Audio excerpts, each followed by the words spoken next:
राकेश सावरी।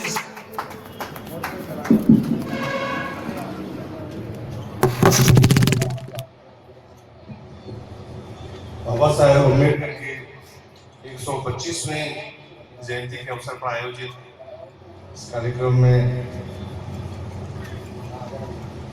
एक साथ विराजे हुए सभी विशिष्ट गणों और सामने विराजे हुए सभी महानुभावों का हार्दिक सम्मान व्यक्त करते हुए और तहे दिल से माफी चाहूंगा। आप सबका अनुज हूँ, माफ करें, क्योंकि समय की पालना शायद मैं नहीं कर पाया। इसका मुझे बड़ा अफसोस है। हम लोग बहुत कुछ किया, हम लोग ये जयंती के प्रोग्राम में ही जौबेर विश्वविद्यालय में थे और हमारे तमाम कोशिशों के बावजूद भी हम समय का अनुशासन कायम नहीं रख पाए। इसके लिए तहे दिल से क्षमा प्रार्थी हूँ मैं मेरी बात शुरू करने से पहले। आप सभी लोग विलंबित अवसर पर भी मेरा जय भी स्वीकार करें। बाबा साहब के बारे में आज देश में जो माहौल है वो 20 साल शायद पहले नहीं था, 25 साल पहले नहीं था। आज बाबा साहब को अपनाने के लिए हर विचारधारा, शासन के हर पायदान पर बैठा व्यक्ति, प्रधानमंत्री से लेकर नीचे तक के पायदान पर बैठा व्यक्ति, जितनी भी सामाजिक विषमताओं से भरा हुआ समाज है, समाज के हर वर्ग का ठेकेदार, भौगोलिक सीमाओं से बधा व्यक्ति, भारत की बात भूल जाइए। दुनिया भर में जो बाबा साहब के बारे में आज उनके कृतित्व में, वक्तृत्व में जो चर्चा हो रही है, जो बात हो रही है, बाबा साहब उतने ही महान थे अपने जीवन काल में, उनकी मृत्यु उपरांत भी। लेकिन एक बात हमको बहुत गंभीरता से मनन करना चाहिए कि बाबा साहब को आज जाकर कितना मान सम्मान या उनकी अपरिहार्यता, उनकी प्रासंगिकता इतने बड़े पैमाने में महसूस की जा रही है। नीचे के स्तर से लेकर ऊपर के स्तर तक, राज्य स्तर नहीं, प्रदेश स्तर नहीं, राष्ट्र स्तर नहीं, दुनिया के स्तर पर महसूस की जा रही है। उसका एक बहुत बड़ा कारण यह है कि जो छोटे छोटे स्तर पर तमाम विपरीत परिस्थितियों में बाबा साहब अम्बेडकर का मूवमेंट जिन लोगों ने चलाया है, पिछले 20-30-40 सालों में जिन्होंने बाबा साहब अम्बेडकर जाने के बाद जो मूवमेंट चलाया है देश भर में, बाबा साहब की विचारधारा से हमारे लोगों को जो प्रशिक्षित किया है, हमारे लोगों को जो जोड़ा है विचारधारा के सेतु से, ये जातियों में टूटे हुए समाज को, पीड़ित समाज को और मनुवाद के शिकार समाज को बाबा साहब की विचारधारा को संबल देके उसको खड़ा किया है, उसको जोड़ा है, उसकी जो ताकत बनी है, उसकी जो समझ बनी है, उसकी जो हैसियत आज बनी है, उसके भूते वाले महापुरुष को भी आज याद किया जा रहा है। वरना यही सिस्टम था, यही व्यवस्था थी। बाबा साहब को मैं जीवन काल में अपमानित होना पड़ा, बाबा साहब को इस दुनिया से जाने के बाद भी अपमानित होना पड़ा। और हम लोग शायद याद करें एक बात को, अक्सर एक बात चला करती थी, अभी ताजा हमारे यहाँ अम्बेडकर विश्वविद्यालय बंद हुआ है, हम सब लोगों के संज्ञान में है वो। लेकिन मैं आपको और पीछे ले जाना चाहता हूँ। 1976 में महाराष्ट्र विधानसभा ने एक संकल्प पारित किया कि मराठवाड़ा विश्वविद्यालय के नाम के आगे बाबा साहब अम्बेडकर का नाम बाबा साहब अम्बेडकर का नाम जोड़ दिया। 1976 में सर्वसम्मति का एक संकल्प महाराष्ट्र विधानसभा ने पास किया कि बाबा साहब अम्बेडकर महाराष्ट्र से ही आते। और 1976 से लेकर 1994 तक विधानसभा अपना ही पारित किया हुआ संकल्प लागू नहीं कर पाई। और हमारे संवैधानिक लोकतंत्र में आज जो लोकतंत्र देश में चलता है उसमें संसद सर्वोच्च है राष्ट्रीय स्तर पर, और प्रादेशिक स्तर पर विधानसभा सर्वोच्च है। कोई भी शासन का निकाय, कोई भी शासन की व्यक्ति, कोई भी शासन की संस्था संसद द्वारा पारित किए हुए अधिनियमों को या विधानसभा द्वारा पारित किए संकल्पों को लागू न करे, ऐसा हो नहीं सकता। लेकिन साथियों ऐसा हुआ। वो क्यों हुआ उसकी भी एक पृष्ठभूमि है। लेकिन 1994 तक विधानसभा पारित किया संकल्प लागू नहीं कर पाई।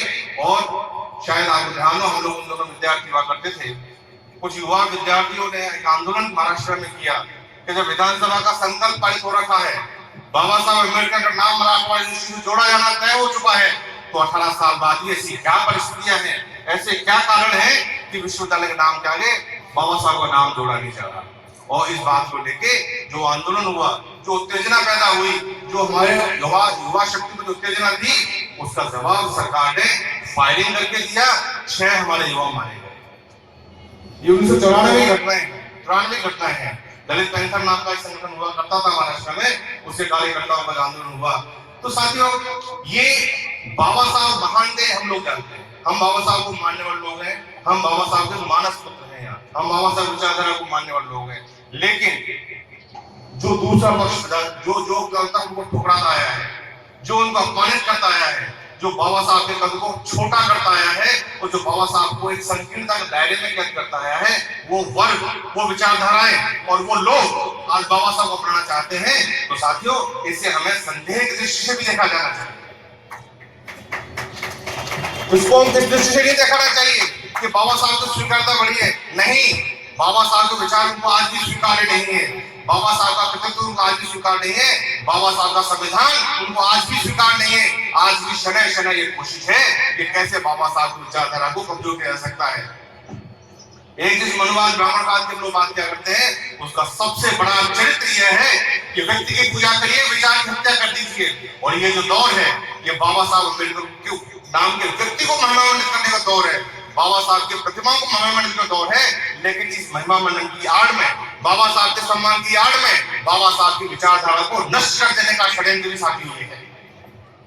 हम लोग बड़े भोले लोग होते हैं, हम भावुकता में होते हैं, इस बात को समझ नहीं पाते कि ऐसा हो कैसे रहा है।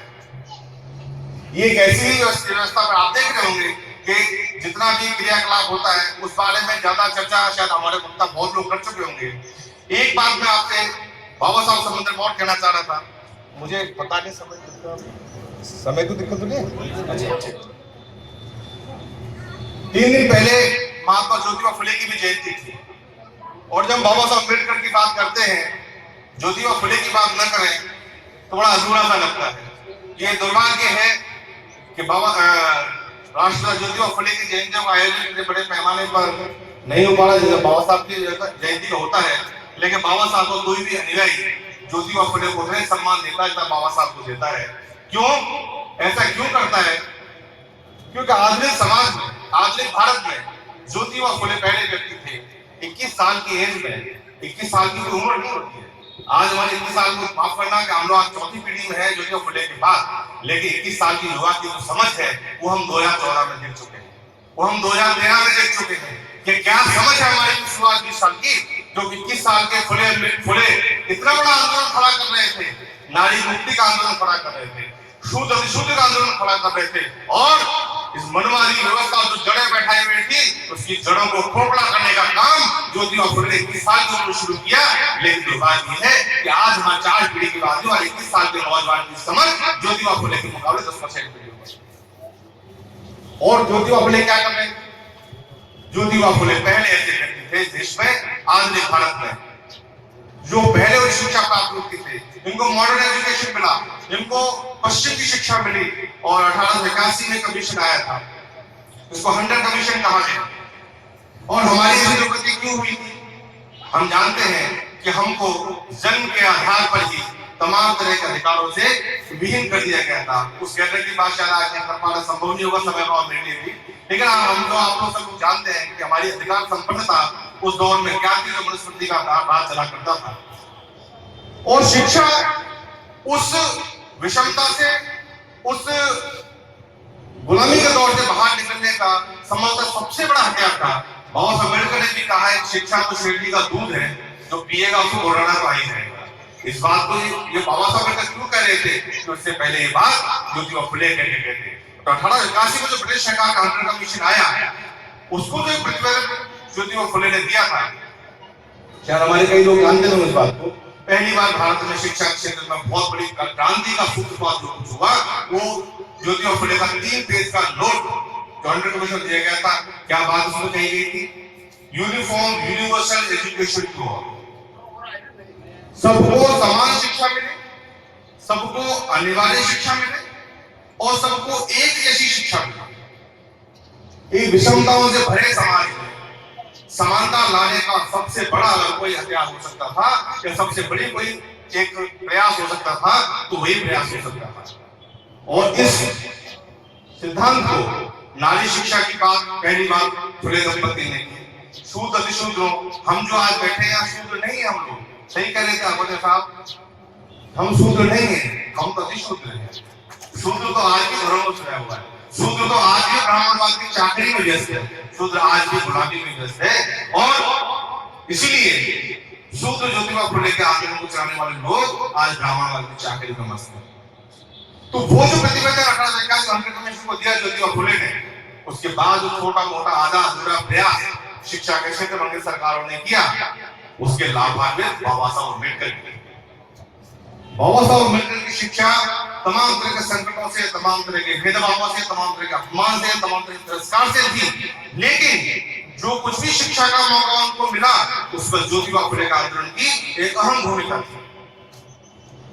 और बाद में जो हंटर कमीशन का ड्राफ्ट था, जब संविधान बनाने का मौका बाबा साहब अम्बेडकर को मिला, तो पूरा ड्राफ्ट बाबा साहब अम्बेडकर भारत के फंडामेंटल राइट्स जो कॉन्स्टिट्यूशन का हिस्सा है, जो मूलभूत अधिकारों को संकलित किया गया है, उस मूलभूत अधिकारों में संकलित करना चाहते थे। और इस बात में नेहरू की और बाबा साहब अम्बेडकर की बड़ी तीखी बहस हुई है। नेहरू उसको किसी भी कीमत पर ड्राफ्ट में शामिल, उस ड्राफ्ट को फंडामेंटल राइट्स में शामिल करना नहीं चाहते थे। और अंत में कंप्रोमाइज क्या हुआ? कंप्रोमाइज ये हुआ कि इसको नीति निर्देशक तत्वों में डाल दिया गया। तो थोड़ा संविधान का ध्यान रखते हैं, लोग जानते हैं एक संविधान में फंडामेंटल राइट्स का अलग चैप्टर है, डायरेक्टिव प्रिंसिपल्स का अलग चैप्टर है, जिसको नीति निर्देशक तत्व हिंदी में कहा जाता है, उसमें डाल दें। अब नीति निर्देशक तत्व फंडामेंटल राइट में क्या डिफरेंस है? फंडामेंटल राइट वो राइट है हमारे, वो अधिकार है कि जिनकी अवहेलना, जिनका उल्लंघन अगर शासन या प्रशासन का कोई भी व्यक्ति करता है या कोई भी निकाय करता है, तो उसके संशोधन के लिए, उसकी रेमेडी के लिए हम लोग हाई कोर्ट, सुप्रीम कोर्ट जा सकते हैं। भारत की न्यायपालिका उन फंडामेंटल राइट्स को, उन मूलभूत अधिकारों को सुलभ कराने की कस्टोडियन है, उसकी गारंटी है वो।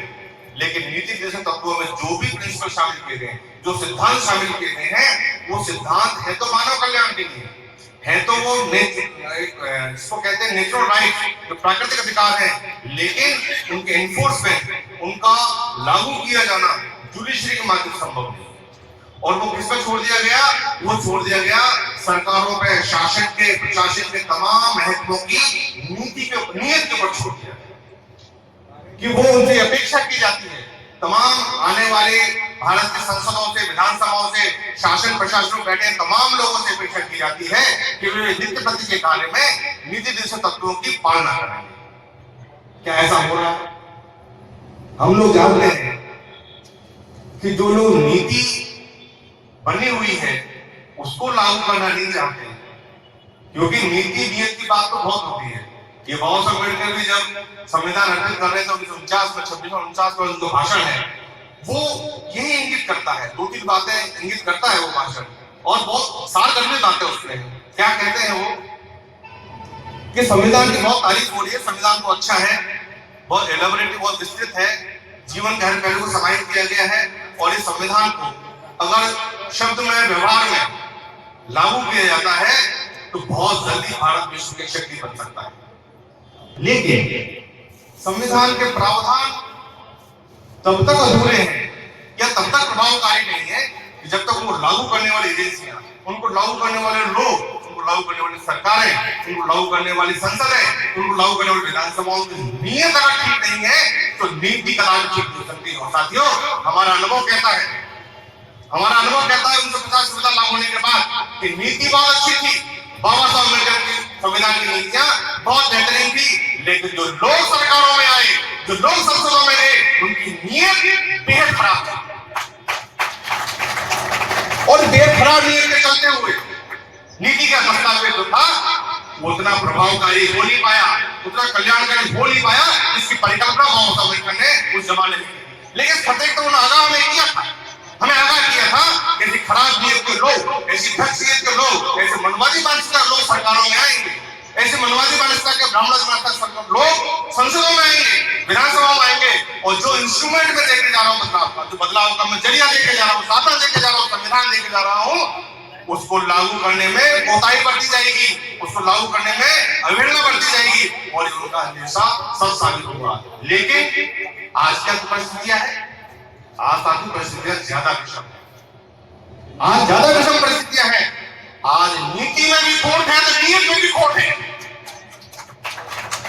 नीति अच्छी थी और केवल नीयत में खोट था तो भी हम बहुत कुछ प्राप्त नहीं कर पाए, बहुत कुछ प्राप्त नहीं कर पाए। ये मुट्ठी भर नौकरियां रिजर्वेशन से लेके, ये पैंट पहनी, शर्ट पहनी, पैंट लगा लिया, सभा बांध लिया, नहीं, इसके लिए बाबा साहब का संघर्ष नहीं था कि मुट्ठी भर लोग कोट पैंट पहन कर नौकरियां करें, ऐसे नहीं, ये पूरे 20 करोड़ अछूतों का मुक्ति का आंदोलन था। लेकिन ये खराब लोग चलते, ये मनवादी महासभा चलते, ऐसा हो नहीं पाया। लेकिन आज के दौर में वो नीति भी बदली जा रही है, एक नीति बदलने की पहले कोशिश हुई और लगातार नीति बदलती जा रही है। हम लोग चुपचाप नीति के बदलाव को सहन कर रहे हैं। तो इसको समझने की बात है कि जब नीति अच्छी थी, नीयत खराब थी, तब भी हम प्राप्त नहीं कर पाए। अब जब नीति भी खराब होगी, नीयत खराब होगी, तो हमारी आने वाली नस्लें क्या प्राप्त करेंगी? ये बहुत विचारणीय प्रश्न समाज के सामने खड़ा है। हम जयंती को आयोजन का विषय नहीं कर सकते, कोई किसी के मारने नहीं, कोई चीफ गेस्ट आएगा, कोई नाश्ता करने नहीं, ये विचार का विषय है। और नीति के बारे में तो सब हम लोग जानते हैं, नीति कैसे खराब हो रही है और इसका निदान क्या है, इसका उपाय क्या है? उपाय ये है कि बाबा साहब अम्बेडकर का जो व्यक्तित्व है, या उनसे पहले जो टीवा भिड़े का जो व्यक्तित्व है, ये बहुआयामी व्यक्तित्व है। जीवन में एक साथ एक कई कार्य करते हुए अपना जीवन बिताया है। तमाम विषम परिस्थितियों में, तमाम कठिन परिस्थितियों में, तमाम तरह के मान अपमान, तमाम तरह के संघर्षों के बावजूद अपने जीवन को तमाम तरह की गतिविधियों में बांट कर जीवन जिया है। जब बाबा साहब अम्बेडकर एक बहुत बड़े अर्थशास्त्री भी थे, तो एक बहुत बड़े राजनीतिक विज्ञानी भी थे, तो एक बहुत बड़े बैरिस्टर भी थे, एक बहुत बड़े कानूनविद भी थे, तो एक बहुत बड़े श्रम कानून जानकार भी थे, तो वह भारत में औद्योगिक क्रांति खड़ी कर देने वाले एक प्रतिष्ठा भी थे। मैं कृषि का विद्यार्थी हूँ, मैं जानता हूँ कि भारत में जो भूखमरी का दौर था, उस भूखमरी के दौर से बाहर आने के लिए जो मल्टीपर्पज रिवर प्रोजेक्ट, बहुउद्देशीय नदी घाटी परियोजनाओं का एक बहुत बड़ी भूमिका है सिंचाई सुविधा बढ़ाने में। उन बहुउद्देशीय रिवर परियोजनाओं से जो सिंचाई की सुविधाएं बढ़ी, जो विद्युत का उत्पादन बढ़ा, उसका इस देश की तरक्की में बहुत बड़ा योगदान है। लेकिन ये किसका विचार था? चाहे हम लोगों से बहुत से लोग नहीं जानते कि हीरा कुंडमान का, दामोदर वैली का जो ओरिजिनल विचार है वो बाबा साहब अम्बेडकर का विचार था। नेहरू उसको लागू करने वाला था। ये विचार बाबा साहब अम्बेडकर का था। जीवन का ऐसा कौन सा पहलू है राष्ट्र जीवन में, समाज जीवन में, जिस पहलू में एक बेहतरी के साथ बाबा साहब अम्बेडकर ने अपने आप को कंट्रीब्यूट नहीं किया, अपनी नीति निर्माण नहीं किया, विचार नहीं दिए, आज उन विचारों को अपना के ही भारत से आज आगे बढ़ाया। बाबा साहब अम्बेडकर की पीएचडी थीसिस का जो रिसर्च था, जो शोध था, उस शोध के आधार पर भारतीय रिजर्व बैंक ऑफ इंडिया की स्थापना हुई। ये भी हम लोग जानते हैं। तो मेरा कहने का मतलब ये है कि जब हमारे महापुरुषों ने उस जमाने में तमाम तरह की कठिनाइयों, तमाम तरह की विषमताओं, तमाम तरह का मान अपमान, तमाम तरह की विपन्नता, गरीबी, और बाबा साहब अम्बेडकर 4 बच्चे अकाल मौत शिकार हुए, उनकी पत्नी अकाल मौत का शिकार हुई। उस टाइम में जो मूवमेंट चलाया, उस टाइम में जो संघर्ष किया, उस आंदोलन की पैदावार के रूप में बेनिफिशियरी के रूप पूरा बैठाया है। और आज हम लोग यहाँ बैठे हैं, सब उस संघर्ष का लाभ लेने वाले लोग बैठे हैं। लेकिन साथियों, ये बात को मैं कड़ी बात कहते जाऊंगा आपसे, हम लोगों को समझना पड़ेगा।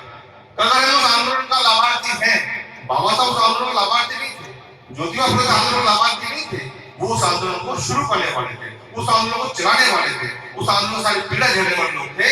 लेकिन उसका जो लाभार्थी वर्ग पैदा हुआ, उसकी बहुत बड़ी जिम्मेदारी बनती थी कि उस आंदोलन को लगातार चलाए। सामाजिक आंदोलन चलेंगे, सामाजिक जागरूकता चलेंगी, तो राजनीतिक आंदोलन मजबूत होगा, और राजनीतिक आंदोलन मजबूत होगा तो हमारा सांस्कृतिक आर्थिक विकास होगा। हम आज रोना रोते रहते हैं कि सब ऐसा नहीं वैसा हुआ, ऐसा नहीं वैसा हुआ, इस बहानेबाजी से बाहर निकलना चाहिए। आज हम ऐसे दौर में हैं, एक आंदोलन के रूप में बात करते हैं, एक सामाजिक जागरूकता की बात करते हैं। मैं थोड़ी बात कहूँ, मुझे माफी देना, हम लोग कायर हो चुके हैं। एक कायरता का बहुत बड़ा हमारे अंदर एक ऐसा जीन समा गया है। इतना डरते हैं, ओहो, उसका कोई हिसाब नहीं है। एक हम लोग ज्यादा ज्ञानी समझने के चक्कर में मूर्खता भी करते हैं। मैं कैसे आपको एक उदाहरण से स्पष्ट करूंगा। 2010-11 में आंदोलन चला दिल्ली में, जिसको अन्ना मूवमेंट कहा गया, और बाबा साहब को मानने समझने वाले लोग कह रहे थे कि मैं नहीं चलना मूवमेंट है, ये मूवमेंट दरअसल हमको डिरेल करने वाला है। और उस आंदोलन से जो पैदावार निकली, अरविंद केजरीवाल निकले, वो मुख्यमंत्री हो गए। पंजाब से जहाँ काशीराम साहब रहने वाले थे, उस पंजाब से 4 सीटें हमारे वोट से वो लेके आए। क्या था वो? जो आदमी 1990 पहले दौर में जब काशीराम साहब वोट पर धरना दे रहे थे कि वीपी सिंह मंडल आयोग लागू करो वरना कुर्सी खाली करो, जब ये नारा काशीराम साहब लगा रहे थे और 43 दिन का धरना वहां दे रहे थे, उस जमाने में केजरीवाल क्या कर रहे थे? केजरीवाल यूथ फॉर इक्विटी नाम से एंटी रिजर्वेशन मूवमेंट चला रहे थे। जो आदमी उस जमाने में, जो काशीराम साहब के जमाने में एंटी रिजर्वेशन मूवमेंट चला रहा था, आज पंजाब में क्या कहता हूँ कि मैं काशीराम जी सबके पूरे कर दूंगा, मुझे आप सपोर्ट कीजिए। और हम सपोर्ट देते, हमने दिल्ली में दिया, हमने पंजाब में दिया, और यहाँ भी कई लोग मेरे से बहुत व्यक्ति के साथ मिलने आते बात करते हैं कि ऐसा करना चाहिए, करिए आप। तो हम जो अपने आप को अक्लमंद समझने लगे, ऐसा लगता है कि हम मूर्ख हो गए। तो कायरता आई, मूर्खता आई, और इस मनवाद को दिन रात हम कोसते रहते हैं, दिन रात जिसको आलोचना करते रहते हैं, उस मनवाद को हमने भी अपना रखा। ब्राह्मण को कोई दोष नहीं हमसे मनवादी मानसिकता रखता है, बनिए वो कोई दोष नहीं हमसे मनवाद का व्यवहार करता है, क्योंकि वहां अंदर का मनवाद इतना मजबूत है। हम आज जो चोटिल हैं, हम जो आज घायल हैं, हम जो आज निर्बल हैं, कमजोर हैं, तो उसका जिम्मेदार फैमिली मनवाद नहीं है, हमारा अंदर का मनवाद ज्यादा जिम्मेदार है।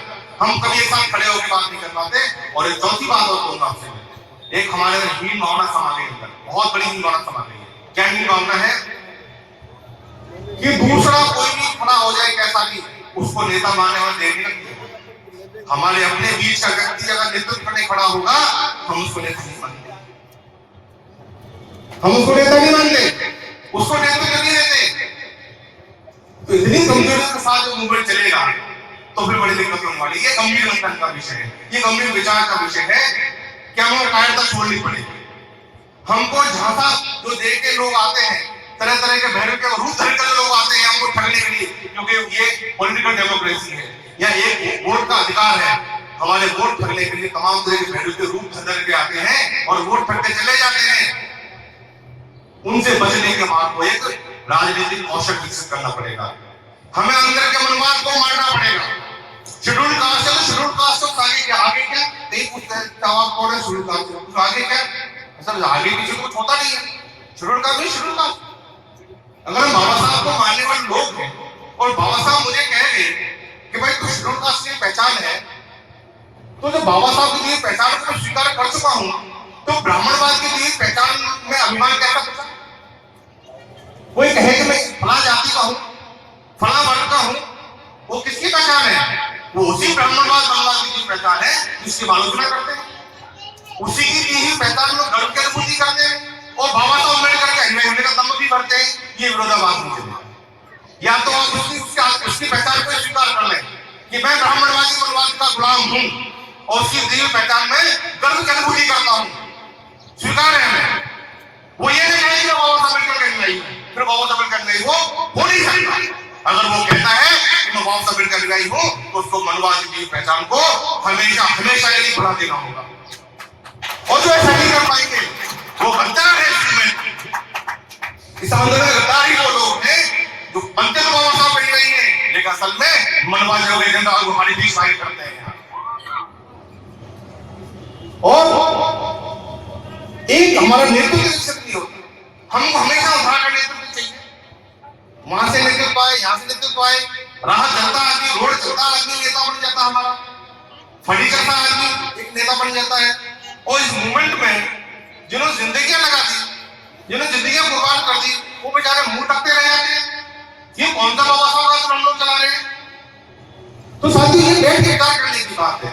और एक बात कह के मैं आपसे अनुमति लूंगा, बात को खत्म करूंगा कि इस आंदोलन को कंट्रीब्यूट हमको करना पड़ेगा। आप जिस रूप में कंट्रीब्यूट करना चाहते हैं उस रूप में कंट्रीब्यूट करें।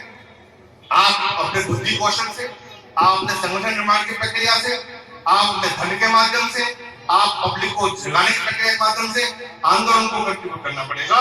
हम बहुत समय तक गद्दार नहीं रह सकते, बहुत समय तक लाभार्थी नहीं रह सकते। जहां से लाभ लिया है, जहां से फायदा लिया है, जहां से मान सम्मान लिया है, वो पीछे मुड़ के अगर वो कंट्रीब्यूट न कर पाए तो आने वाली नस्लें हमें क्या कहेंगे वो तो पता नहीं क्या होगा, लेकिन हमारे अपनी आत्मा क्या कहेगी उसको विचार करना आवश्यक जरूर है।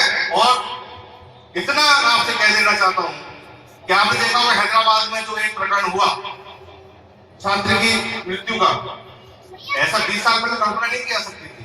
ये विचारधारा का काम तो हुआ है, विचारधारा की जागृति तो आई है कि एक छात्र की मनमांस द्वारा हत्या कर दिए जाने पर हमारे समाज में जो उत्तेजना आज है, हमारे समाज में उद्वेलन जो आज है, वो शायद पहले किसी दौर में देखा नहीं गया। इसलिए समाज आंदोलन तो है, उसको सही दिशा देने की आवश्यकता है, उसको कंट्रीब्यूट करने की आवश्यकता है। और जिन लोगों का बुद्धि कौशल है, जिन लोगों का संगठन कौशल है, जिनके पास धन की उपलब्धि है, उन लोगों को वहां सामने आकर इस आंदोलन को मजबूत करके एक निर्णय में लेके आना चाहिए।